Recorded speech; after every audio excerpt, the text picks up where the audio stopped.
Hello, എല്ലാ കൂട്ടുകാർക്കും നമസ്കാരം. മറ്റൊരു ഗുഡ് മോർണിംഗ്, മറ്റൊരു പ്രഭാതം.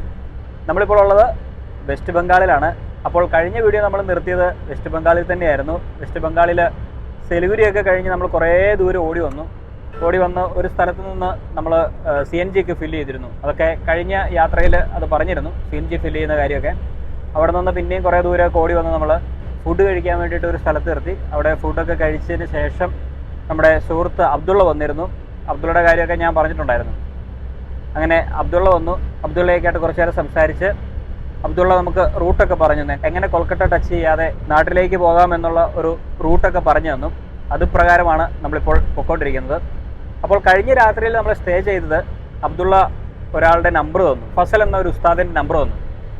അങ്ങനെ ഞങ്ങൾ മാൾഡയ്ക്കടുത്തുള്ള കാലിയാച്ചക്ക് എന്നൊരു സ്ഥലത്താണ് നമ്മൾ സ്റ്റേ ചെയ്തത്. അങ്ങനെ ഉസ്താദിൻ്റെ വീട്ടിൽ ഒരു രാത്രി നമ്മൾ തങ്ങി അദ്ദേഹത്തിൻ്റെ വിശേഷങ്ങളൊക്കെ പങ്കുവച്ചു. അങ്ങനെ രാവിലെ ഉസ്താദിനോട് യാത്രയൊക്കെ പറഞ്ഞ് പതിവ് പോലെ നമ്മുടെ ഇന്നത്തെ യാത്രയും ആരംഭിച്ചിരിക്കുകയാണ്. സമയം 7:30 ആയി. 7:30ക്കാണ് നമ്മൾ യാത്ര ആരംഭിച്ചത്. ഇന്നും പതിവ് പോലെ നമുക്ക് മാക്സിമം ഓടാൻ പറ്റുന്ന സ്ഥലം വരെ ഓടിപ്പിടിക്കുക എന്നുള്ളതാണ് നമ്മുടെ ലക്ഷ്യം. കാലാവസ്ഥയും ബുദ്ധിമുട്ടുണ്ടാകുന്നില്ല. കഴിഞ്ഞ യാത്രയിൽ നമ്മൾ കണ്ടു, നല്ല മൂടൽമഞ്ഞായിരുന്നു നമ്മൾ കടന്നു വന്ന വെസ്റ്റ് ബംഗാളിൻ്റെ സിലിഗുരി വരെ. എന്നാൽ മാൾഡ കഴിഞ്ഞപ്പോഴത്തേനും ഇന്ന് അത്യാവശ്യം നല്ല ഒരു സൂര്യപ്രകാശമൊക്കെ കാണുന്നുണ്ട്. അത്യാവശ്യം നല്ലൊരു വെതറാണ്. അധികം മൂടൽമഞ്ഞൊന്നുമില്ല. സൂര്യനെ കണ്ടു തുടങ്ങി. അപ്പം അങ്ങനെയൊക്കെയുള്ള ഒരു സന്തോഷത്തിൽ നമ്മൾ അങ്ങനെ അങ്ങ് പോവുകയാണ്. റോഡിൻ്റെ ഇരുവശങ്ങളിലായിട്ട് ഗ്രാമങ്ങളും കൃഷിസ്ഥലങ്ങളും അതോടൊപ്പം തന്നെ ധാരാളം ഇഷ്ടികകൾ ഉണ്ടാക്കുന്ന ചൂളകളുണ്ട് ഇവിടെ. അതൊക്കെ നമുക്ക് വഴിയെ പോകുന്ന വഴിക്ക് കാണാൻ സാധിക്കും. പിന്നെ മാൾഡയ്ക്ക് മറ്റൊരു പ്രത്യേകത എന്താണെന്ന് വെച്ച് കഴിഞ്ഞാൽ, ഇവിടെ ഏറ്റവും കൂടുതൽ വെസ്റ്റ് ബംഗാളിൽ മാങ്ങ ഉൽപ്പാദിപ്പിക്കുന്ന ഒരു പ്രദേശം കൂടിയാണ്. അപ്പോൾ ഒരുപാട് മാവിൻ തോട്ടങ്ങളും നമുക്ക് കടന്നു പോകുന്ന വഴിയുടെ കുറേ ഭാഗങ്ങളിൽ കാണാൻ സാധിക്കും. അപ്പോൾ അങ്ങനെ ഒരു പ്രത്യേകത കൂടി ഈ ഒരു മാൾഡയ്ക്കുണ്ട് കേട്ടോ.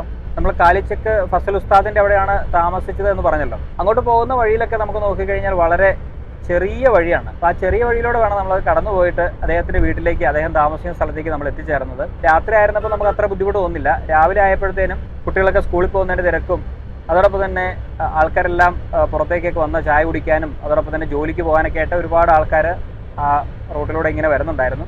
എന്തായാലും ആ ഒരു സ്ഥലത്തൂടെയൊക്കെ കടന്നിട്ടാണ് നമ്മളിപ്പോൾ കാണുന്ന ഈ ഒരു പ്രധാന പാതയിലേക്ക് നമ്മൾ എത്തിച്ചേർന്നിരിക്കുന്നത്. അപ്പോൾ ഇന്ന് നമ്മുടെ യാത്ര മാക്സിമം പോകാൻ വിചാരിക്കുന്നത് ഒഡീഷയിലേക്ക് എത്തിച്ചേരുക എന്നുള്ളതാണ്. ഞാൻ പറഞ്ഞല്ലോ, കൽക്കട്ട ടച്ച് ചെയ്യാതെയാണ് നമ്മൾ പോകുന്നത്. ബെർഹാംപൂർ എന്ന് പറഞ്ഞ ഒരു സ്ഥലമൊക്കെ ടച്ച് ചെയ്താണ് നമ്മളിപ്പോൾ പോകുന്നത്. നമ്മളിപ്പോൾ സഞ്ചരിച്ചുകൊണ്ടിരിക്കുന്ന വഴി നേരെ പോകുന്നത് ഡാങ്കുനി എന്ന സ്ഥലത്തേക്കാണ് കേട്ടോ. ഏകദേശം ഒരു 315 കിലോമീറ്ററോളം ദൂരമുണ്ട് ഡാങ്കുനിക്ക്. നമ്മൾ ഡാങ്കിനി എത്തുമ്പോഴത്തേനും ബാലസോറിലേക്കുള്ള മാപ്പിടുകയും അവിടുന്ന് ഒഡീഷ ബാലസോറിലേക്ക് പോകാമെന്നാണ് പ്ലാൻ ചെയ്യുന്നത്. അപ്പോൾ എന്തായാലും നമ്മുടെ യാത്ര ഒഡീഷ ലക്ഷ്യമാക്കി മുന്നോട്ട് തുടരുന്നു. അപ്പോൾ എല്ലാ കൂട്ടുകാർക്കും ഇന്ത്യ ഇൻസൈറ്റ് ചാപ്റ്റർ 1ൻ്റെ മറ്റൊരു പുതിയ വീഡിയോയിലേക്ക് സ്വാഗതം. Welcome to BeeBro stories. അങ്ങനെ കുറച്ചുകൂടിയൊക്കെ ദൂരം മുന്നോട്ട് വന്നു കഴിഞ്ഞപ്പോഴത്തേനും ഒരു വലിയ ഒരു ബാരേജ് ഉണ്ട് കേട്ടോ. നമ്മളിപ്പോൾ ബാരേജിൻ്റെ മുകളിലൂടെയാണ് യാത്ര ചെയ്ത് പോയിക്കൊണ്ടിരിക്കുന്നത്. ഇതറിയപ്പെടുന്നത് ഫറാക്ക ബാരേജ് എന്നാണ്. ഈ ബാരേജ് നിർമ്മിച്ചത് 1986-ലാണ്. ഗംഗാ നദിക്ക് കുറുകെയാണ് ഈ ഒരു ബാരേജ് നിർമ്മിച്ചിരിക്കുന്നത്. ഇതിൻ്റെ നീളം ഏകദേശം 2.5 കിലോമീറ്ററോളം ഉണ്ട്. അത്യാവശ്യം നല്ല നീളത്തിലാണ്. നമ്മളിങ്ങനെ പതുക്കെയാണ് ഇതിലൂടെ പോകുന്നത്. കാരണം അധിക സ്പീഡിലൊന്നും വാഹനങ്ങൾക്ക് പോകാനായിട്ട് സാധിക്കില്ല. മാത്രമല്ല ഇത് ഹൈലി പ്രൊട്ടക്റ്റഡ് ഏരിയയും കൂടിയാണ്. CISF ആണ് ഇത് സംരക്ഷിക്കുന്നത്. അപ്പോൾ അവരുടെ ചെക്ക് പോയിന്റുകളൊക്കെ പാലത്തിൻ്റെ ഓരോ ഭാഗങ്ങളിൽ നമുക്ക് കാണാനായിട്ട് സാധിക്കും. അവിടെയൊക്കെ സാറുമാർ ഡ്യൂട്ടിക്ക് വന്ന് നിൽക്കുന്ന സ്ഥലമാണ്. അതുകൊണ്ട് പുറത്തിറങ്ങി വീഡിയോ എടുക്കാനും വാഹനം പാർക്ക് ചെയ്യാനൊന്നും ഇവിടെ അനുവദിക്കുന്നതല്ല. അതുകൊണ്ടാണ് പ്രത്യേകം അവരവിടെ എഴുതി വെച്ചിട്ടുണ്ട്, പ്രൊട്ടക്റ്റഡ് ഏരിയ എന്നൊക്കെ പറഞ്ഞ്. അപ്പോൾ എന്തായാലും നമ്മളിങ്ങനെ ബാരേജിൻ്റെ മുകളിലൂടെ പൊയ്ക്കൊണ്ടിരിക്കുന്നു. 1986 ഈ ഒരു ബാരേജ് നിർമ്മിച്ചതിൻ്റെ ഉദ്ദേശ ലക്ഷ്യം എന്താണെന്ന് വെച്ച് കഴിഞ്ഞാൽ, ഗംഗാ നദിയിലെ ജലപ്രവാഹം നിയന്ത്രിക്കാനായിട്ടാണ്. വേനൽക്കാലത്ത് ഹൂഗ്ലി നദിയിലേക്ക് ഈ വെള്ളം തിരിച്ചുവിടുകയും കൊൽക്കത്ത തുറമുഖത്ത് എക്കലടിയുന്നത് ഒഴിവാക്കാനും കൂടിയാണ് ഈ ഒരു വെള്ളം തിരിച്ചുവിടുന്നത്. അപ്പോൾ ഇതാണ് ഫറാക്ക ബാരേജിൻ്റെ പ്രധാന ഉദ്ദേശ ലക്ഷ്യവും. നമ്മളിപ്പോൾ സഞ്ചരിച്ചുകൊണ്ടിരിക്കുന്ന ഈ ഫറാക്ക ബാരേജ് ഉണ്ടല്ലോ, അതിൻ്റെ മുകളിലൂടെ റോഡും കടന്നു പോകുന്നുണ്ട്, കൂടാതെ റെയിൽവേ പാളവും കടന്നു പോകുന്നുണ്ട്.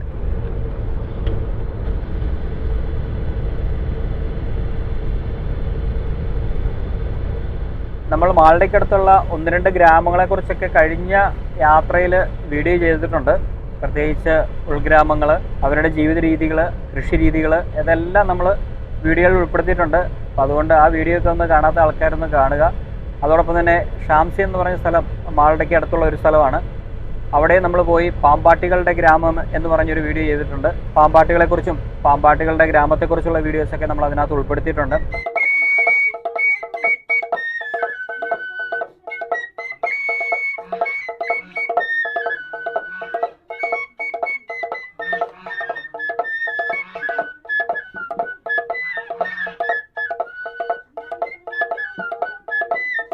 അതുകൊണ്ട് ഇതിനോട് ചുറ്റപ്പെട്ടുള്ള ഉൾഗ്രാമ പ്രദേശങ്ങളിലെ കാഴ്ചകൾ കാണണം എന്നുള്ളവർ ആ വീഡിയോ കാണാത്തവരാണെങ്കിൽ കാണുക. അപ്പോൾ അതാണ് ഈ ഒരു അവസരത്തിൽ എനിക്ക് പറയാനുള്ളത്. അങ്ങനെ സമയം 10 മണിയായി കേട്ടോ. നമ്മളൊരു 9:45 ആയപ്പോഴത്തേനും ബ്രേക്ക്ഫാസ്റ്റ് കഴിച്ചു. ബ്രേക്ക്ഫാസ്റ്റ് കഴിക്കാനായിട്ട് വരുന്ന വഴിയിൽ ചെറിയൊരു ധാബമുണ്ട്. ധാബയിൽ പോയിട്ട് നമ്മൾ കഴിച്ചത് എഗ് ബുർജിയും അതോടൊപ്പം തന്നെ റൊട്ടിയും കഴിച്ചു. എല്ലാം കൂടെ എത്രയായി സാറേ ടോട്ടൽ ബില്ല്? എല്ലാം കൂടെ 230 രൂപ. 230 അല്ലേ? അതിനകത്ത് ഒരു കുപ്പി വെള്ളം വാങ്ങിച്ചു, 2 ചായ, ഒരു കോഫി, 3 റൊട്ടി, 6 റൊട്ടി, 2 എഗ് ബുർജി. അപ്പോൾ ഇതെല്ലാം കൂടെ കഴിച്ചപ്പോൾ 230 നഷ്ടമില്ല എന്ന് വേണമെങ്കിൽ പറയാം. കുഴപ്പമില്ല, അത്യാവശ്യം നല്ല ഫുഡായിരുന്നു.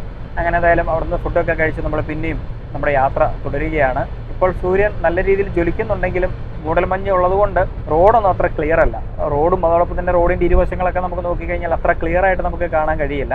ഒരു മങ്ങിയ അവസ്ഥയാണ് റോഡിൻ്റെ ഇരുവശങ്ങളൊക്കെ. എന്നാലും തമ്മിൽ ഭേദം തൊമ്മനെന്ന് പറഞ്ഞ പോലെ ഇന്നലെ ഉണ്ടായിരുന്ന മൂടൽമഞ്ഞോളം ഇല്ല ഈ ഒരു യാത്രയിൽ. വെസ്റ്റ് ബംഗാളിൻ്റെ ഏറ്റവും വലിയൊരു പ്രത്യേകത എന്ന് പറയുന്നത് റോഡിൻ്റെ ഇരുവശത്തേക്കും നമ്മളിപ്പോൾ നോക്കിക്കഴിഞ്ഞാൽ ധാരാളം മഞ്ഞ പൂക്കൾ കാണാൻ സാധിക്കും. പല സ്ഥലങ്ങളായിട്ട് അത് കാണാം. അത് കടുക് പാടങ്ങളാണ്. ഒരുപാട് സ്ഥലങ്ങളിൽ കടുക് ഈ ഒരു സമയത്ത് കൃഷി ചെയ്തിട്ടുണ്ട്. തണുപ്പ് കാലം ആകുമ്പോഴത്തേനും അവർ കടുകാണ് കൃഷി ചെയ്യുന്നത്.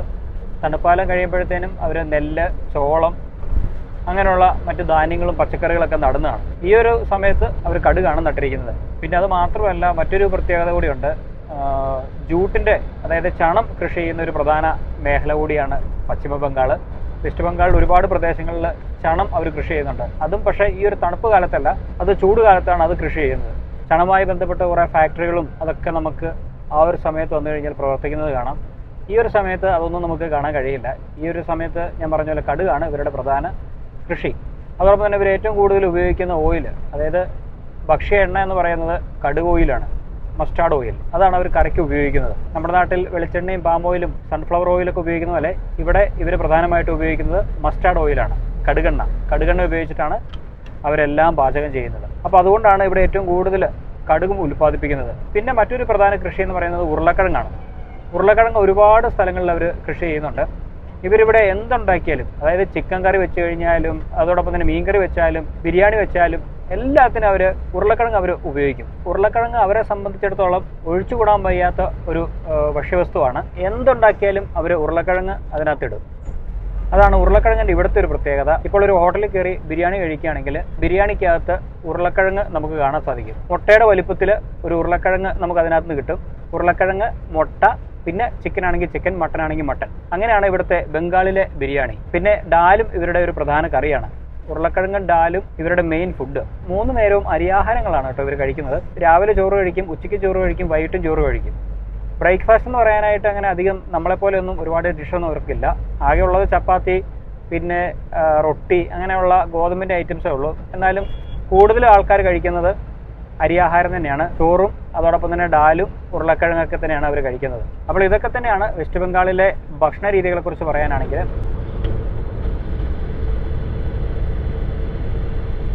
അങ്ങനെ സമയം 1 മണിയാകാറായി. കുറേ ദൂരം നമ്മളിങ്ങനെ ഡ്രൈവ് ചെയ്ത് പോകുന്നു. 10-20 കത്തിച്ച് പിടിപ്പിക്കുകയാണ്. അങ്ങനെയൊന്നുമല്ല, ഒരു മീഡിയം ലെവലിൽ നമ്മളിങ്ങനെ പോന്നുകൊണ്ടിരിക്കുകയാണ്. ഇപ്പോൾ അത്യാവശ്യം കുഴപ്പമില്ലാത്തൊരു വഴിയാണ്. പിന്നെ വരുന്ന വഴിയിൽ ഇടയ്ക്കൊന്ന് ഞങ്ങൾ രണ്ടുപേരും ജാക്കറ്റൊക്കെ ഒന്ന് മാറ്റി. അത്യാവശ്യം ചൂട് തുടങ്ങിയിരിക്കുകയാണ്. കൽക്കട്ടയോട് നമ്മൾ അടുത്തുകൊണ്ടിരിക്കുകയാണ്. കൽക്കട്ട ടൗണിലേക്കൊന്നും നമ്മൾ പോവുകയല്ല, ഹൗറയുടെ ഒരു സൈഡ് പിടിച്ചായിരിക്കും നമ്മൾ ഒഡീഷ ഭാഗത്തേക്ക് കിടക്കുന്നത്, അതായത് ബാലസോർ പോകുന്ന റൂട്ടിലേക്ക് പോകുന്നത്.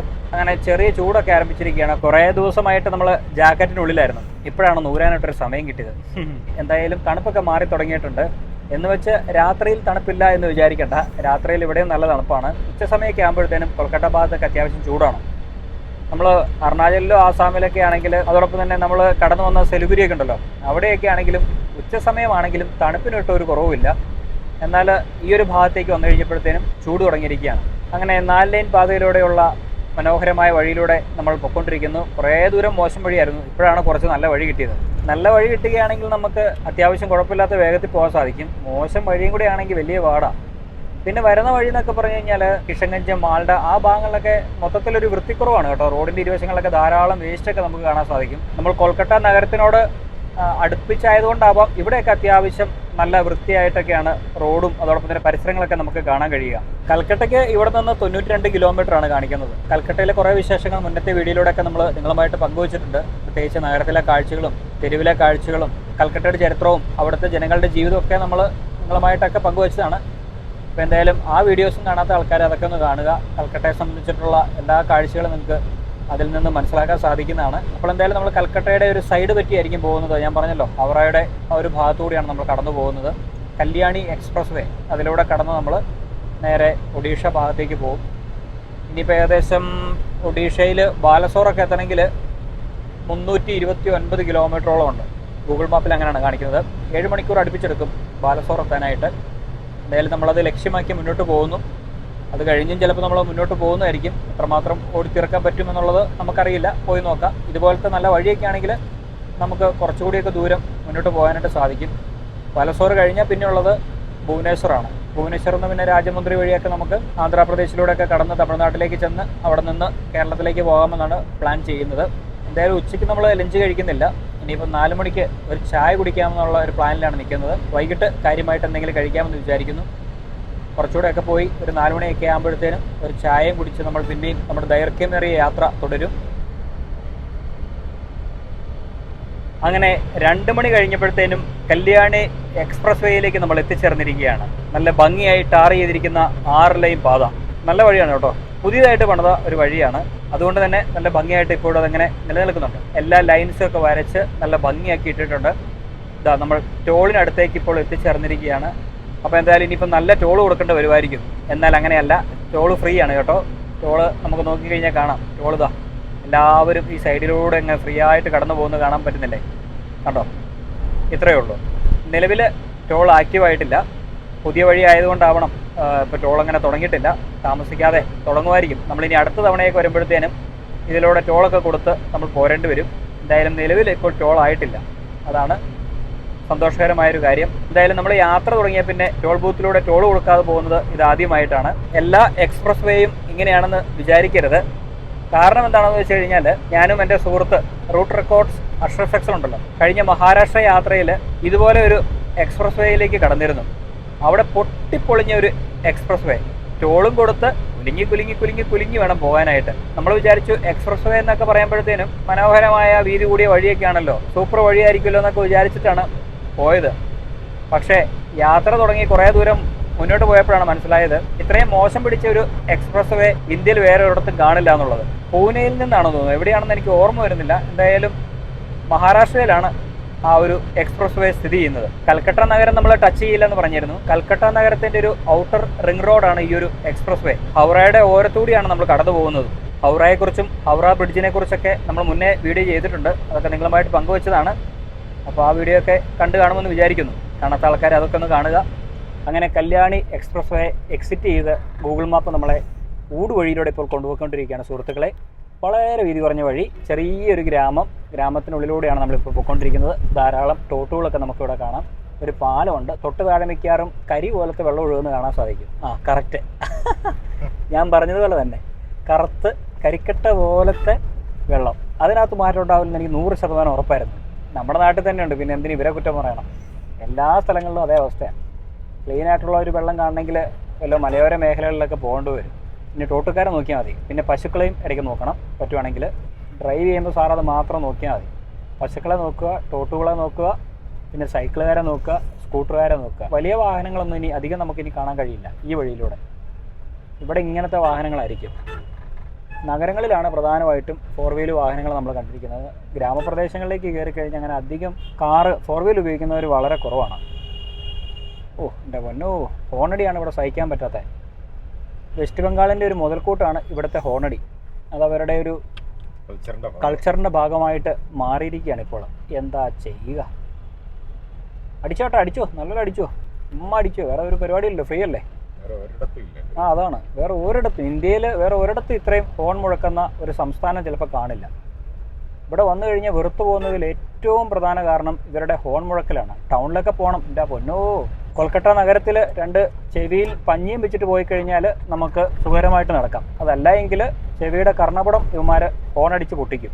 അങ്ങനെ ചെറിയ റൂട്ടിൽ നിന്നും അവസാനം നമ്മളൊരു സിഗ്നലിൻ്റെ അവിടേക്ക് എത്തിച്ചേർന്നിരിക്കുകയാണ്. ഇനി ഇവിടെ നിന്ന് റൈറ്റാണ് ഗൂഗിൾ മാപ്പിൽ കാണിക്കുന്നത്. അപ്പോൾ നമ്മൾ റൈറ്റ് എടുത്ത് നമ്മൾ നേരെ പോകും. അടുത്ത് ഇനി എങ്ങോട്ടാണ് പ്രധാന നഗരത്തിലേക്ക് എത്തുന്നതെന്ന് അറിയത്തില്ല. ഗൂഗിൾ മാപ്പ് പ്രകാരം നമ്മൾ പോകുന്നതാണ് എന്തായാലും. അങ്ങനെ ഒരു അല്പം കൂടി വീതിയുള്ള വഴിയിലേക്ക് എത്തിച്ചേർന്നിരിക്കുകയാണ്. 2 ട്രാക്കായിട്ട് തിരിച്ചിട്ടുണ്ട്, അതുകൊണ്ട് എളുപ്പമായി. ഒരു ട്രാക്കിൽ കൂടെ നമുക്കും പോകാം, മറു ട്രാക്കിൽ കൂടെ ഓപ്പോസിറ്റ് വാഹനങ്ങൾക്കും പോകാം. ഏതൊക്കെയോ നഗരത്തിലൂടെയൊക്കെ പോകുന്നു അല്ലേ സാറേ നമ്മൾ? അതായത് ഏതൊക്കെയോ എന്തൊക്കെയോ സ്ഥലത്തൂടെ പോകുന്ന ഒരു പിടിയും കിട്ടുന്നില്ല, ഒരു പിടിപാടും കിട്ടുന്നില്ല. എന്തായാലും കൽക്കട്ടയുടെ പ്രാന്തപ്രദേശങ്ങളായിരിക്കും. അതായിരിക്കുമല്ലോ. ഇനിയിപ്പം പ്രധാന ഒരു ഹൈവേയിലേക്ക് കയറാനായിട്ട് എത്ര ദൂരം എടുക്കും എന്നുള്ളത് അറിയില്ല. എന്തായാലും കുറച്ച് പോകേണ്ടി വരുമായിരിക്കും. ഞാൻ എന്തായാലും ഹൈവേയിലേക്ക് എത്തട്ടെ, ബാക്കി എന്നിട്ട് വിശേഷങ്ങൾ പറയാം. അപ്പോൾ തൽക്കാലം ഇങ്ങനത്തെ റൂട്ടിലൂടെ പതുക്കെ ഡ്രൈവ് ചെയ്ത് അങ്ങനെ അങ്ങ് പോവാം. CNG ആണോ ഇവിടെ? അല്ല, LPG ആണ്. എല്ലാ ഓട്ടോറിക്ഷയും LPG ആണ് ഇവിടെ. ആ പച്ചയും മഞ്ഞയും കാണുമ്പം നമ്മുടെ നാട്ടിലെ CNG ഓട്ടോയാണെന്ന് വിചാരിക്കും. എന്നാൽ അങ്ങനെയല്ല, അതിൻ്റെ ഫ്രണ്ടിൽ എഴുതിയിട്ടുണ്ട് LPG എന്ന് പറഞ്ഞ്. ഇവിടെ ഏറ്റവും കൂടുതൽ കിട്ടുന്നത് LPG ആണ് CNGയെക്കാളും. പിന്നെ കാറുകാരൊക്കെയാണ് ഇവിടെ ഏറ്റവും കൂടുതൽ CNG ഉപയോഗിക്കുന്നത്. ടാക്സി, ഓല, യൂബർ അവരൊക്കെയാണ് CNG കൂടുതൽ ഉപയോഗിക്കുന്നത്. ഓട്ടോറിക്ഷകൾ മാക്സിമം LPG ആണ്. കണ്ടോ, അതിൻ്റെ ഫ്രണ്ട് എഴുതിയിട്ടുണ്ട് LPG എന്ന് പറഞ്ഞു. ഉണ്ടോ, ഇതിൻ്റെ പുറകിൽ എഴുതിയിട്ടുണ്ട്, ഈ ഓട്ടോയുടെ പുറകിൽ എഴുതിയിട്ടുണ്ട് LPG. കണ്ടോ, LPG. ഇവിടെ എല്ലാം LPG ആണ്. ഇനിയിപ്പം വരും വർഷങ്ങളിലൊക്കെ അത് മാറി CNGയിലേക്ക് എത്തുമായിരിക്കും. ഇതാ പിന്നെയും അടുത്തൊരു നോ എൻട്രിയോ ഹെവി വാഹനങ്ങൾക്കാണ് നമുക്ക് പോവാം. ഹൈറ്റ് കൂടിയ വാഹനങ്ങൾക്ക് പോകാൻ പറ്റില്ല. അങ്ങനെ ഒരു പാലത്തിൻ്റെ മുകളിലേക്ക് നമ്മൾ കയറാൻ പോവുകയാണ്.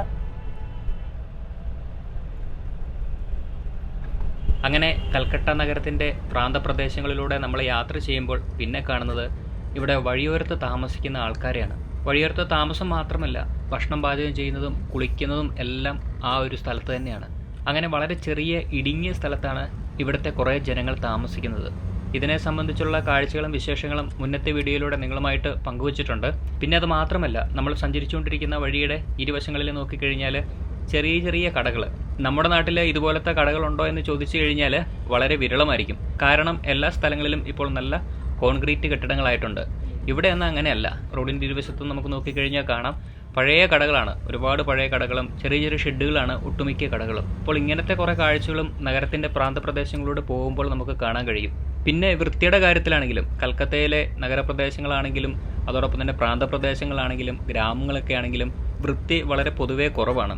ഇപ്പോൾ ഈ ഒരു നഗരത്തിലേക്ക് നമ്മൾ എത്തിച്ചേർന്നപ്പോൾ നമുക്ക് കാണാൻ കഴിയുന്നത് വളരെ വൃത്തി കുറഞ്ഞൊരു നഗരമായിട്ടാണ് നമുക്ക് കാണാൻ കഴിഞ്ഞത്. വെസ്റ്റ് ബംഗാളിലെ ഒട്ടുമിക്ക പ്രദേശങ്ങളും ഇതുപോലെയാണ്. വൃത്തിയുള്ള പ്രദേശങ്ങൾ നമുക്ക് അങ്ങനെ അധികം കാണാനായിട്ട് സാധിക്കില്ല. ഇപ്പോൾ എയർപോർട്ട് റൂട്ടിലൊക്കെ പോയി കഴിഞ്ഞാൽ നല്ല ഹൈജീനിക്കും നല്ല സെറ്റപ്പും നല്ല വൃത്തിയുമാണ്. എന്നാൽ നഗരങ്ങളൊക്കെ വിട്ട് കുറച്ചങ്ങ് മാറിപ്പോയി കഴിഞ്ഞാൽ വൃത്തിയുടെ കാര്യത്തിൽ വളരെ മോശമാണ് ഈ ഒരു സംസ്ഥാനം. അങ്ങനെ കൊൽക്കത്ത നഗരത്തിനോട് ചേർന്നുള്ള ഭാഗങ്ങളിലൂടെയൊക്കെ നമ്മൾ സഞ്ചരിച്ച് നമ്മളിപ്പോൾ നാഷണൽ ഹൈവേ 16 എത്തിച്ചേർന്നിരിക്കുകയാണ്. റോഡിലൊക്കെ ആണെങ്കിൽ നല്ല തിരക്കാണ് ഈ ഒരു സമയത്ത്. ലോറികളായിട്ടും ചെറുവാഹനങ്ങളായിട്ടും ബൈക്കായിട്ടും ഒക്കെ നല്ല തിരക്കാണ്. കാരണം സമയം ഇപ്പോൾ ഏകദേശം 3:30 കഴിഞ്ഞു. അതോടൊപ്പം തന്നെ സൂര്യനും അസ്തമിക്കാറായിരിക്കുകയാണ്. ഇവിടെയും നമ്മൾ സ്ഥിരം പറയുന്നത് പോലെ 5:30 ആകുമ്പോഴത്തേനും ഇരുട്ടാവും. എന്തായാലും എല്ലാവരും അവരവരുടെ വീടുകളിലേക്ക് ചേക്കാറാനുള്ള ശ്രമത്തിലാണെന്ന് വിചാരിക്കുന്നു. അങ്ങനെ നാഷണൽ ഹൈവേ 16 യാത്ര നമ്മൾ മുന്നോട്ട് തുടരുന്നു. കുറച്ചുകൂടിയൊക്കെ ദൂരം പോകുമ്പോഴത്തേനും നമുക്കിനി ചായ കുടിക്കണം. ഏറ്റവും പ്രധാന ഒരു കാര്യം അതാണ്. അപ്പോൾ എന്തായാലും നമുക്ക് ഒരു ചായയും കുടിച്ച് നമ്മുടെ യാത്ര നേരെ ബാലസോർ ഭാഗത്തേക്ക് പോകും. ഏകദേശം 235 കിലോമീറ്ററോളം ഉണ്ട് നമ്മൾ സഞ്ചരിച്ചുകൊണ്ടിരിക്കുന്ന വഴിയിൽ നിന്ന് ബാലസോർ വരെ എത്താനായിട്ട്. ബാലസോർ നമ്മളെന്തായാലും സ്റ്റോപ്പ് ചെയ്യില്ല. അവിടെ നിന്ന് ഫുഡ് കഴിക്കാമെന്ന് വിചാരിച്ചിട്ടുണ്ട്. അവിടെ നിന്ന് ഫുഡും കഴിച്ച് നമ്മൾ പിന്നെ യാത്ര തുടർന്ന് ഭുവനേശ്വർ ഭാഗത്തേക്കായിരിക്കും പോകുന്നത്. മാക്സിമം ഓടി കവർ ചെയ്യാൻ പറ്റുന്ന അത്രയും ഓടിക്കുക എന്നുള്ളതാണ് നമ്മുടെ ഇന്നത്തെ ലക്ഷ്യം. ഇന്നലെ നമ്മൾ അധികം ദൂരം ഓടാനായിട്ട് സാധിച്ചില്ല. കാരണം ബാൽഡിക്ക് അടുത്തെത്തിയപ്പോഴത്തേനും നമ്മളവിടെ സ്റ്റേ ചെയ്തല്ലോ. അതുകൊണ്ട് നമുക്ക് അധികം ദൂരം ഓടാനായിട്ട് സാധിച്ചില്ല. ഇന്നെന്തായാലും മാക്സിമം കവർ ചെയ്യണം.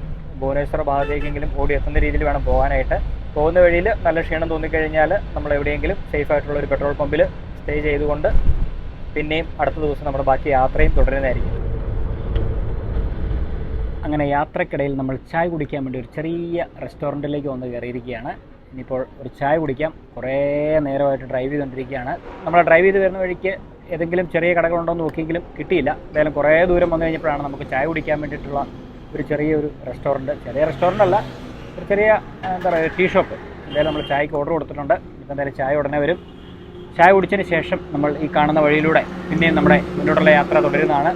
ഇനിയിപ്പം അടുത്ത പരിപാടി എന്ന് പറയുന്നത് ചായ കുടിച്ച് കഴിഞ്ഞാൽ CNG അടിക്കണം. CNG അടിക്കാനായിട്ടൊരു 15 കിലോമീറ്റർ അപ്പുറം CNG ഫ്യൂവൽ സ്റ്റേഷനുണ്ട്. അപ്പോൾ അവിടെ പോയിട്ട് നമുക്ക് CNG കൂടെ ഫില്ല് ചെയ്തിട്ട് നേരെ പിട്ടടിച്ച് ബാലസോർ ഭാഗത്ത് പോകുന്നു. അവിടെ പോയി ഫുഡൊക്കെ കഴിച്ച് നമ്മൾ പിന്നെ നമ്മുടെ യാത്ര ഭുവനേശ്വർ ഭാഗത്തേക്ക് തുടരുന്നതുമാണ്.